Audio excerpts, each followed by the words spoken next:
we're back with another episode of the RepVue podcast. We've got a great guest today, Michelle Benfer, SVP of Sales over at HubSpot. Thanks for joining us, Michelle. Thank you for having me. Want to kick off with how you ended up at HubSpot. You and I have interesting backgrounds of like non-traditional SaaS. You were in fashion. I was not in fashion, but I was in hospitality and got into SaaS. So would love to hear how you ended up there, your story at LogMeIn, stuff like that, in the fashion world too. Sure. So I've been in HubSpot almost 5 years, be 5 years in just a couple of months now. And I grew up in Boston. I did a stint in New York City after college where I, as you mentioned, worked in fashion media. So magazines like Vogue, Harper's Bazaar, a lot of like the big publishing houses out of New York. And I transitioned from media to online advertising with AOL, which I'm sure many of your listeners don't even know what that is. And then eventually I realized if I was going to continue to oversee large sales teams, especially in the Boston market, SaaS was really where it's at. And so that was kind of my foray into the SaaS world. I worked for this incredible company, LogMeIn. I moved up the ranks there, leading some of their high growth products. HubSpot, especially in the Boston market, and not just the Boston market, nationally, was always known as an incredible place of culture. It was, consistently ranked one of the best places to work. Even up until recently, I think we were number one on Glassdoor, number one, number two on Glassdoor for best places to work. So I was always intrigued from a culture perspective. Outside of that, it has always had best in class products. So we started out as a marketing automation tool and kind of leading that MarTech space.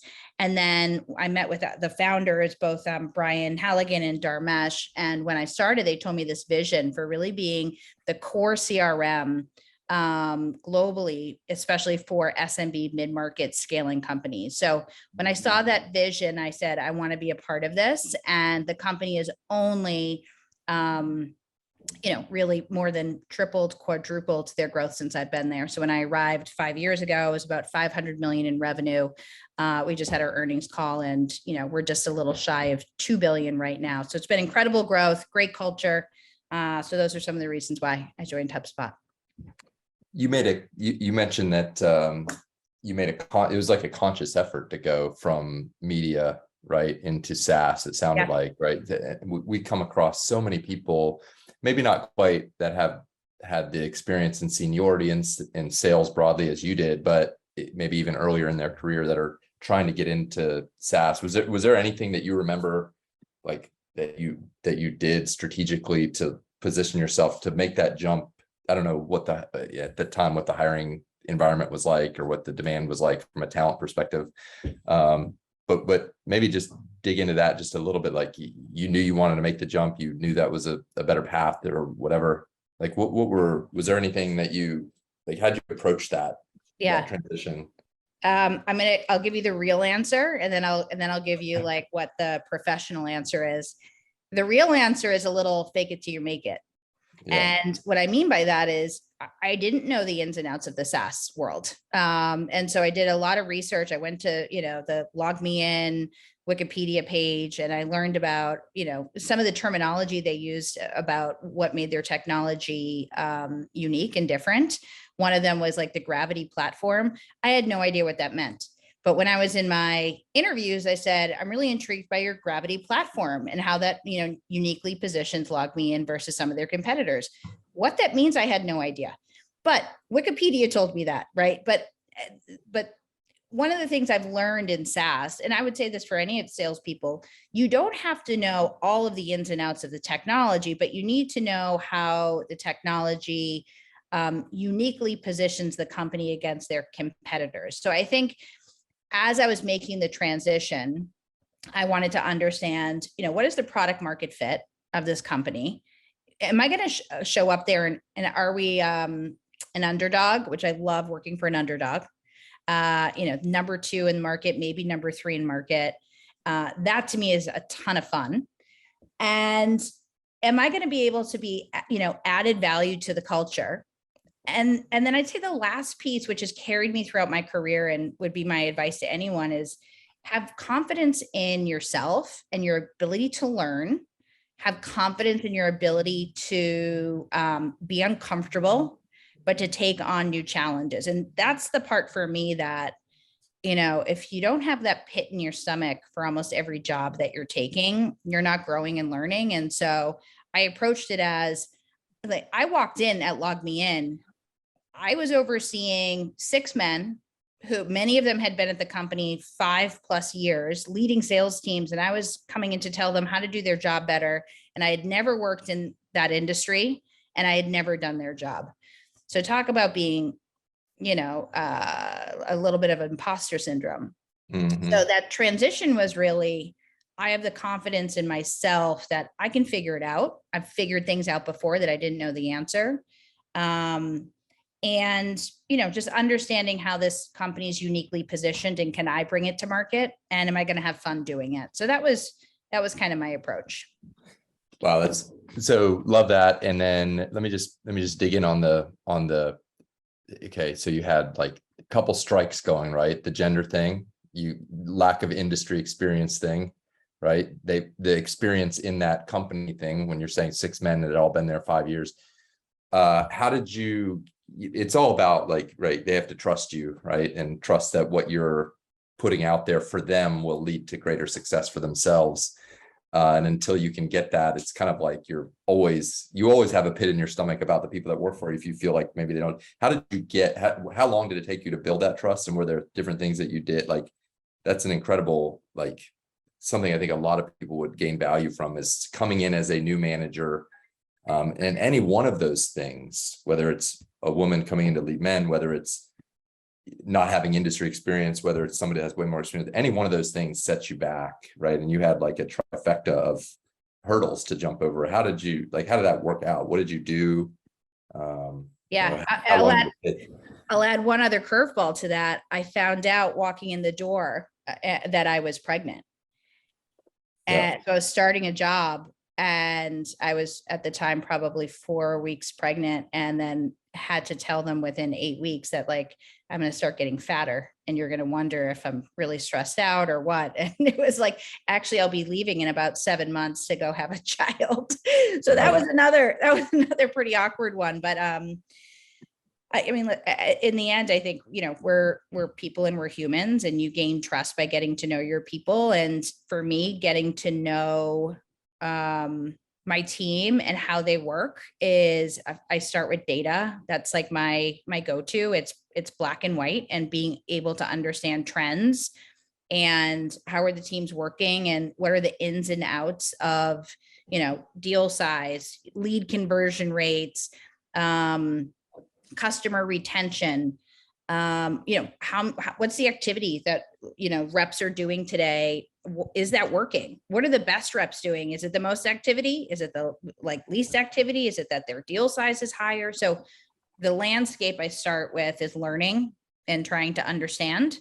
And then, the next piece is getting to know my people, and how do they coach? How do they lead? Listening. Like, one of the things I would ask is just BCC me on your emails to your teams. And it's not because I, want to micromanage. I want to see and hear and feel the tone and how they communicate. That helps me understand how they lead. And once I understand that, then I understand how I can either help them or coach them. And so it's really, it's about learning and getting to know your people. And then I really, I still do this today when I interview managers. I believe you should have an energetic and fun culture. I have fun at work. And so, I try to get to know not just my leadership team, but also the reps. And we would have a lot of fun with, doing live role play battles and, bagel Fridays back when we used to be in the office, but it was also just having fun with the team. I'm hearing a couple things. One, continuous learning, like from the Wikipedia page, figuring out what the products were, your people. I mean, that I think Ryan and I talk about this all the time, like intellectual curiosity is like the number one thing I think we think that salespeople can have, because you want to understand if product market fit's going to be there, to your point earlier. 2, you want to figure out your prospects. You want to dig into what they care about, and if you can map back to helping them. So I love hearing that. And I don't like that theme continues to come out when we talk to sales leaders. I want to dig on the fun thing. Like, what's beyond Bagel Friday and the battles and all that? Like, what are the most fun things that you feel like you've done in the office that maybe other companies haven't even thought of? Yeah, I'll give you one that wasn't in the office, and maybe some of the office ones. So And COVID too, like right, during yeah. COVID. Yeah. So one of my favorite ones, I mean, this was like a pee my pants laughing event. Was we did this. It was like a cook-off, and we sent, we mixed up teams, and I was overseeing the North America Small Business Sales Team, which it was probably 150 reps. Right now I oversee roughly about 550 or so. And you got, placed with different teams that weren't your core team. So you got to meet new people. Every team got their own recipe sent to them, and they were allowed to expense any of the ingredients.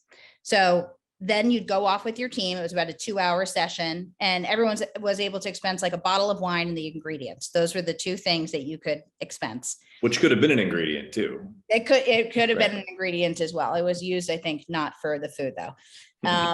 And so, then we had 3 judges. I was one of them, and the teams had to come back and they had to choose, which person on their team had the best presentation, like the way the food looked, which one could describe the taste best, and which one could, tee up how the team worked together. And so no one could taste the food, but it was all about selling. How can you sell the vision? How can you sell the way that it looks? How can you sell the taste? And it was so funny. I mean, people really brought their creativity, and people that you just don't hear from. You got to see a whole other creative side, funny side. And it was one of the best events that we've ever done. And in the end, it wasn't even about the event. It's about the people. But that was a great opportunity just for people to kind of shine. So loved that. We did one a few years back at HubSpot, which was a field day. Kind of an old fashioned, 3-legged race, hold the egg on the spoon, and, and we had people in teams, and we had a taco truck there, and then we all went out and, grabbed beverages after the field race. We had tug of war, but it was just like a real old fashioned, field day of competition. So that was another fun one. So we've done a ton of them. We do spiffs all the time for like boat cruises in the Boston Harbor and things like that. But yeah, just a lot of fun. Very cool. Let me kind of related to that. When you made the transition from LogMeIn to HubSpot, you mentioned that it was well known to have a great culture as well as products. This is kind of RepVue related, but what did you, how were you able to validate that? Right. I mean, certain companies have different reputations for this and that, and, but ultimately if you decide to take a role there, you're taking particularly a leadership role, an important role. You've got to, it sounds like you met with the founders, which is probably pretty helpful as well. So I guess were there other things that you did, in your diligence to validate what you'd heard was actually true, right? And maybe for other sales professionals who may be considering joining your team or any team, then maybe they don't have the opportunity to meet with the founders. Should they do that? Should they do something similar? So just kind of curious as to how you thought about like diligencing the HubSpot reputation before you joined. And it does sound like a lot of fun, but maybe I'll come apply for one of your AE roles soon. Yeah, I think it's fun, but you'd have to ask the team. So I mean, at the time Glassdoor was, Who's that? Exactly. Glassdoor. Yeah. So, that's a good source. But then when you take a look at, some of the larger, great places to work, or comparably, what are the best companies to work for? HubSpot was always in the top 10. So that was, there were multiple sources that you could go to that validated the culture. When you go in and you interview, one of the things you learn about HubSpot is quarterly, they do their own survey on employee happiness. And it's pretty in depth. It's everything from what's your intention to stay, what are the areas in which you think that we can improve? So before people kind of go external and say, we have a culture problem. We're always listening to our teams, and we do that at a company level every 12 weeks. And then we also do micro pulses within our departments or within our managers. So I'm always, before a manager has a performance review, we have upward feedback from their team on how they're doing, so that we can really give them like a proper 360. So from overall culture perspective, they really explained to me how important it was and the ways in which they operationalize understanding and learning and enhancing their culture. So that was one. And then I did my due diligence. I called people I knew who worked there, and I said, listen, confidentially, I'm considering a role. What's it really like? Which is something that I love about RepVue, is you actually get the voice of the rep, saying the real deal and about the important things, like, are people actually hitting their number? Are people making, what are they making for money? Are they happy there? What's the, attrition rate, or reps churning out on the backside, even though they come in and they get hired? So that was kind of how I did my due diligence. Yeah, awesome. Well, I know one of the key things we want to always love to get into a little bit is, as a sales leader, how you think about, and I know Darin, we've got some stuff we want to talk through, like how reps out there can get in it at HubSpot, and how you think about, sales talent and what you look for on your team. Maybe Darin, you want to dive into that part of it a little bit too? Yeah, I'm curious, like, given your background, not starting in SaaS, like maybe right in the beginning of your career, do you have a soft spot for that with people that are maybe looking at joining HubSpot, or even on the intellectual curiosity side? Like, that's obviously near and dear to you. Like, what do you look for when you're looking for candidates to join? Yeah, big time. I mean, I would say, of course, we love someone who's worked at a fabulous SaaS company and has done well there, and they kind of know that playbook. But certainly some of our most successful reps have come from different industries, whether it's been media, if it's been recruiting, if it's been insurance. We've had people that have come from finance, a ton of different backgrounds. We've had people who, have been career switchers in their 30s, and they've come in to be a BDR because we have very formulaic promo pathing.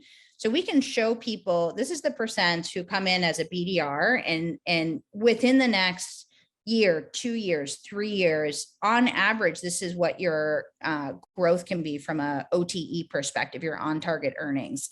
So we have all that from a data perspective. So we look for people that, to your point, intellectual curiosity, they have a commitment to winning, that they've overcome adversity in some way, shape, or form in their life. And it could be personally, it can be professionally, that they can articulate that when you are faced with tough times in an uphill battle, like, how have you dealt with that? And how did you come out the other end? And what did you learn? I think that's an important one. The learning piece, continuous learning is another one, because at any high growth company, whether it's new products, if it's a new, pitch, new go-to-market, new industry that you're going after, you have to be willing to get uncomfortable, new technology that you're using to do your day-to-day work. So we look for that. And then also coachability. And we actually had a MBA candidate from MIT come in, and I worked on this project with him. And we went back and we looked at what are the attributes that we coach, that we interview reps for. And as I mentioned, the key attributes are coachability, intellectual curiosity, commitment to win, overcoming adversity, and continuous learning. And coachability was number one that it correlated to the success of our reps who were over 100% attainment and above. And so as a part of our interview process, we have people do a role play, of a mock call. And part of the role play is they're going to get feedback from, the managers, and how do they adapt to the feedback and try again and do something a little bit differently. So we coach to that, and we have that as a part of our interview process. But those are the things that we look for in our reps. And is that process oriented, like the different pillars that you look for, like you've got it systematically intertwined? Yes. So one of the things we try to do as best as possible, it's not perfect, is reduce bias. So we try to interview candidates the same way every time, with variations. You have a different follow-up question. You might want to probe more, but we stick to very core attributes. And our recruiters will share this with candidates. Even when I'm interviewing executives, I'll say, are you familiar with kind of some of the topics we'll be touching on today? It might be stakeholder management. It might be strategic planning. So we let candidates know these are the areas in which we're going to be asking you questions so they can prepare, but they are tried and true. And we go back and we check in on them every 6 months and see, we iterate on our interview process. But yes, those pillars are pretty consistent. The coachability one, just to dig in on that a little bit, in your role play, right? They'll do something and then the team will provide some feedback. Like, hey, and are you literally, is the interview team literally having kind of the role play reset a little bit and then going through it again to check for that coachability? Is that how that works? Yeah. So they will, we tend to have some standard role plays, and then we'll switch them up every now and then just so that, they're fresh, and even just for the interviewers that they're listening to like different content. Right. But we don't always critique them on the same thing. So for example, if, someone didn't articulate, HubSpot's value prop well, or if they didn't maybe ask a few probing questions on the flip side and show that they can be conversational and how they would approach in that way, we might give a coaching tip on, I'd love to hear a few extra probing questions that you would have if I were to answer with XYZ. Where would you take that? And so it's really understanding how they think in a sales call and in a way that they would take coaching from a manager, because we're very much a coaching culture and a teaching culture. So Gong, conversational intelligence is a big part of our playbook, which is we record all the calls. Managers are mandated to listen to calls and coach them and score them for a certain number of hours a week. So we really are invested in rep success. So that coaching piece, we want to know that someone's open and willing and comfortable with being coached, because it's such a core part of our culture. Do you feel like that ties back into overcoming adversity too? 'Cause to me, it's like, if you were able to overcome adversity, maybe it's coaching that you've had to go through in your own head to figure out, how do I get over this, or having a mentor in the past that helped you get through that adversity. Do you see any tie to that? Yeah. So I'll tell you, I was on the phone with one of my best friends yesterday who, graduated with an MBA. She's 20 plus years in her career. She just switched from fashion to SaaS.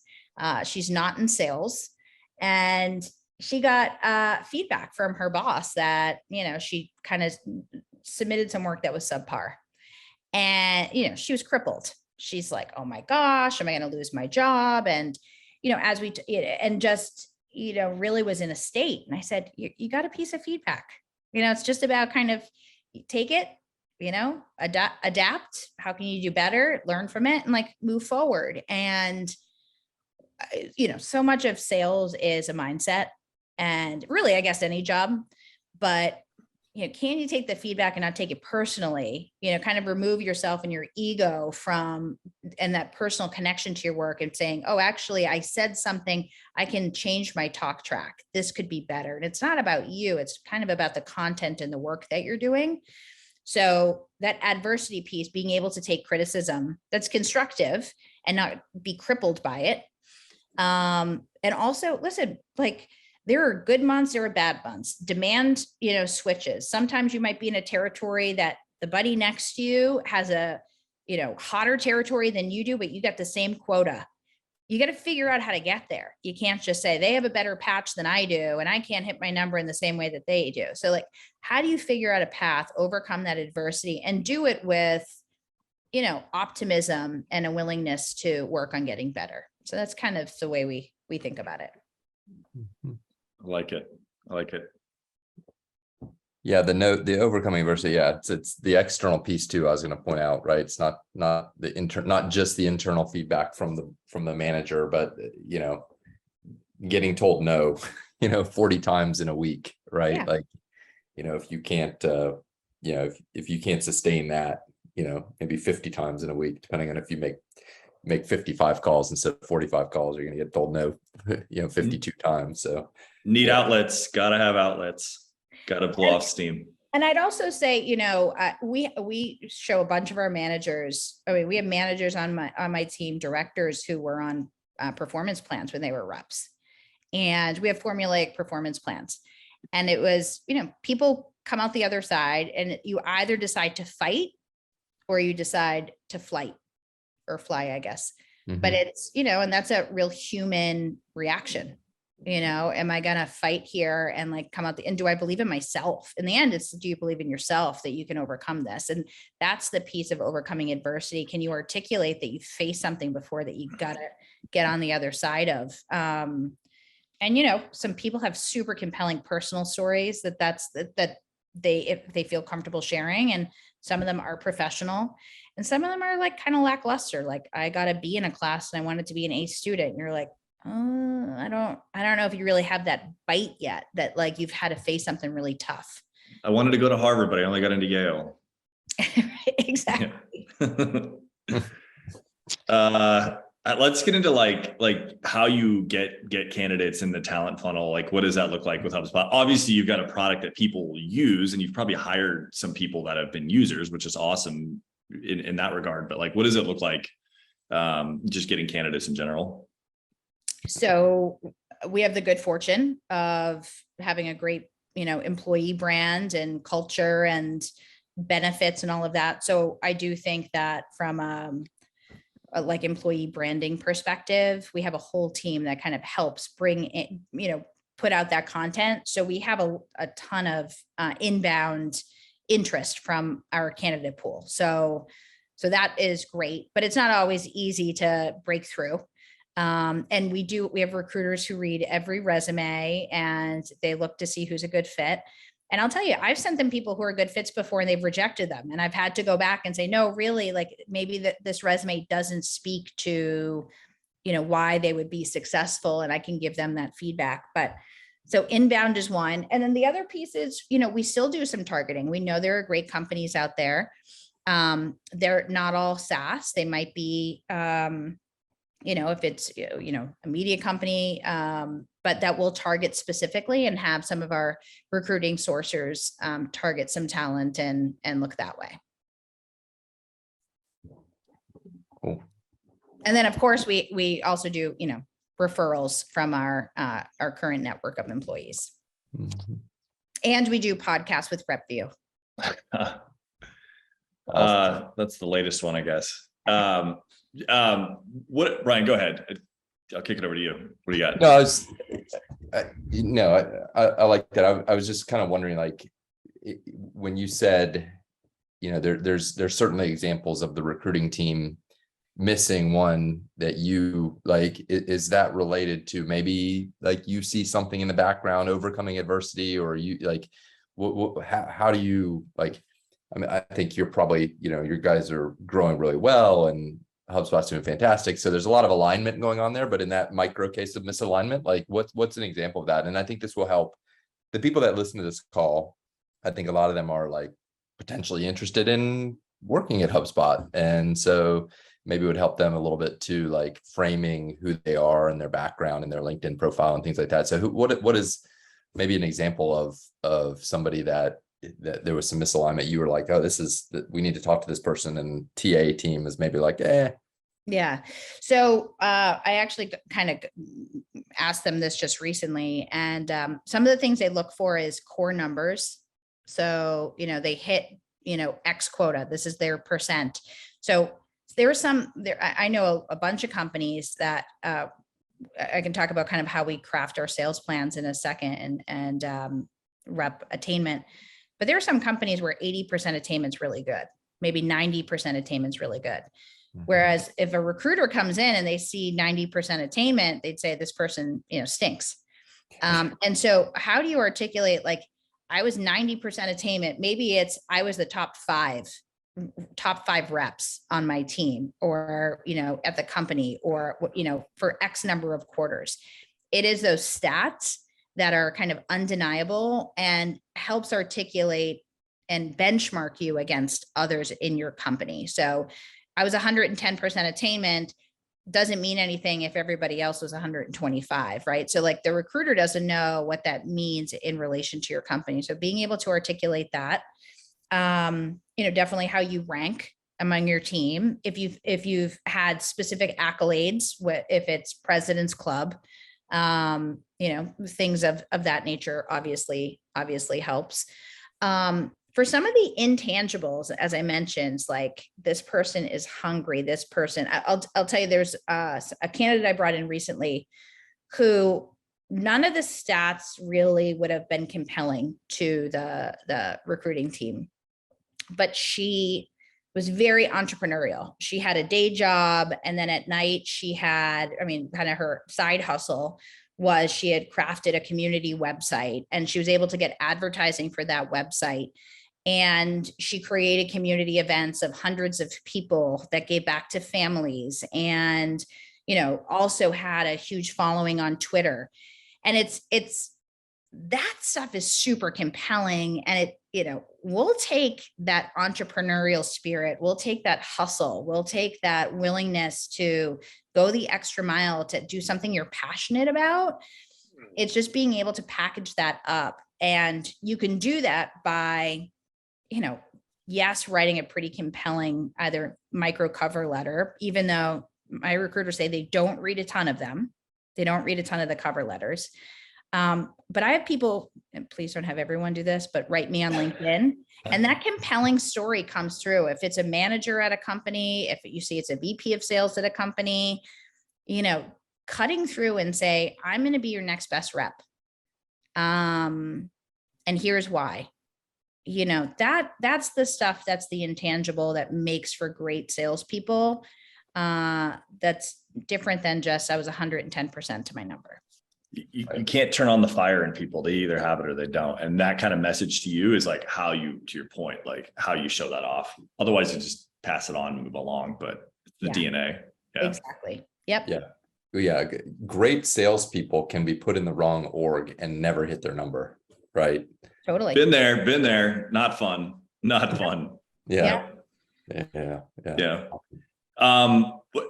What does ramping look like at HubSpot? Like, how do you guys ramp the team? We're constantly investing more and more here. And so we have a 5-month ramp period.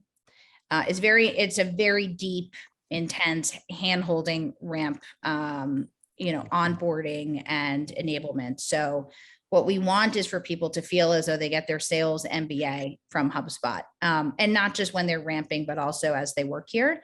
So it starts off with a 3-week overall ramp from, the company, the products, then it goes into sales and our systems, how we position our products, who we sell to, what good fit customers look like. And then that goes into understanding, how do you run a good discovery call? How do you actually do a good connect call? And some of them, if you've been a salesperson at other places, might feel basic. But I always learn new things, even when I go through these, programs. We have role play sessions, you get a mentor when you're onboarded. And then one of the things we implemented just this year is we have specific ramping teams and ramp managers who focus specifically on ramping reps as a cohort. That way they get to work together. They're all learning, at the same time. So we're hyper invested in our ramping reps. One of the most important pieces of our overall sales model is rep retention. And so once you get in-house, we are hyper invested in making reps successful. Which is why we really need someone who has that intellectual curiosity, that commitment to winning, and being able to, work at that continuous learning. Love it. At 5 months, so that's across all segments, SDR to AE, or is that just specifically AE? So we have different AE cohorts. So we have a small business, AE, mid-market, and corp. For the most part, corp is more elongated. So that is, teams that call on companies that have 200 or more employees, which for us is our kind of enterprise motion. It just is more complexity to the sale, more decision makers in the selling process, more technical buyers. They're, I think, a 9 or 12 month ramp. We just changed it, but somewhere around there. And so, you have a kind of a baby quota, and every month it goes up, slightly, but we do that way. Then we have a whole other training program. Once you graduate from your 6th month, you get to your 7th month. We have it's called Project Thrive, and it is hyper focused on your growth from 7 to 12 months. And then we also do Sandler sales methodology. So that's another way that we invest in continuous learning. Nice. Yeah. I mean, it sounds like there's just so many nuances to what you guys sell, and especially becoming a full platform and all the different things that you're offering. It makes sense. Yes. The cool thing is, unlike other portfolio companies that have many products, all of our products are interconnected with each other, and they're all built on the same platform, and we can sell to go-to-market teams. So you're not contact switching in terms of the use case, but they all kind of tie in together from, marketing demand, sales, CRM management, to customer success management, and then the operations, that kind of support all of that. Awesome. Who doesn't need a sales MBA? Right, exactly. You can't get it. You can't get it anywhere. I don't think there's anywhere that has a sales MBA. There's definitely not. Yeah. And it's like, by the time they go through it, there's so many changes that have happened anyway. There's market conditions that have changed. There's new tools out there. There's new ways that buyers are finding people. Like it's constantly evolving. You have to keep learning. That's the common theme of this whole thing. Totally. Yep. All right. We end the show with the same question we ask every sales leader that comes on. Would you show a sales candidate your quota attainment dashboard? 100%. Have you been asked? Oh yeah, I'm sure. I mean, I'm sure they get asked all the time. I don't know if they asked to show it, maybe, but yeah, I mean, I can tell you transparently, kind of how we build our sales plan. So we are, every time I meet with other sales leaders, I'm part of a lot of networking groups, and I tell them about our sales plan. They can't believe it. So, and I'll tell you, no one has more skin in the game for reps to be successful than me. So most companies, when they build a sales plan, build it so that the company hits 100% of the company number when reps hit 80%. When reps hit 80%, managers hit 90% of the company number. Okay.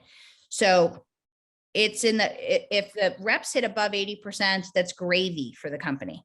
But that's how the majority of sales plans across the board are built. I know some companies that build it at 60% rep attainment, 70% rep attainment, and they're okay with churning reps out. It's just pure sink or swim.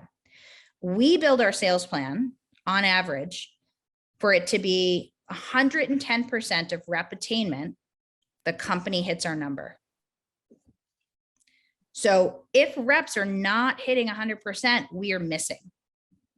So it is in my best interest. I don't hit my number. I don't get my bonus. I don't get my full OTE unless my reps are at 110%. So we build our plans in that way. One, because we want people to make money, right? You want to be a seller who feels comfortable, confident, and like you are making the money that the company tells you can make, number one. And number two, as I mentioned earlier, like rep retention is really important to us. And so, we have reps who have been there 10 years, 7 years, 5 years. People don't want to leave, and they stick through it, but it's because the money is there to be made, and reps really have the opportunity to not just like achieve at that 110, but at the 150, the 175. And we want that for the team. So we build our plan so that people want to stay and they can do well and support their families, life goals, etc. Love it. It's definitely unique. And I was going to bring up the point about how important it makes retention of sales team members on your team, right? It's just critical for you to have any chance of hitting your number, right? If you have a spike in attrition of your team, you're pretty much, it's going to be almost impossible, to hit your number. And I think knowing we talk to salespeople every day, and we kind of are salespeople too, the alignment is unique with leadership. And that's a big kind of issue point, in modern selling, is the perception of senior leaders being so far disjointed from the reality of goal hitting and attainment. So I think that probably goes a long way. Those two things, that is highly related to your retention and ability to retain employees as well, would be my analysis. So that's awesome. I think 2021, if I have it right, I think on average, I think it was maybe around 115, 117 was the average rep attainment. This year's been different because we did not assume the market conditions. It's over 100%. I want to say it's maybe like 105. By the way, that's like a bad year for us, like a rep attainment. And what we Your do, we growth also, has just been. and what we measure, another really important measurement for us is we want roughly at least 50 to 60% of the team well over 100%, right? Because if the average attainment is 105, you have some that are well above that, you have some that are well below that. But once we don't have 50% of the team over 100%, we worry about rep retention. So it's a huge part of our model, super important to us. Mm-hmm. Yeah. Love it. Yeah. RepVue showing well over 60% historically, over 66% hitting quota, which is a very, very good number. Oh, good. I'm glad it aligns. I didn't even do my due diligence prior to this call to make sure that anything I said lined up with what the rep said. And why? Because you're in the top 10% of all the companies on RepVue for product market fit, and top 10% for software org specifically. And then you factor in your great culture and leadership scores and your your professional training and development scores. All leads to why HubSpot's ranked so well on RepVue. Yeah, we are very much a rep first company. We really want to solve for the reps and everything we do. And you got to solve for the company, right? We have shareholders, we have other employees, all of that we need, we have numbers we got to hit, but we are very, very rep first in rep happiness and rep success. Backs it up. RepVue backs it up. Good. All right.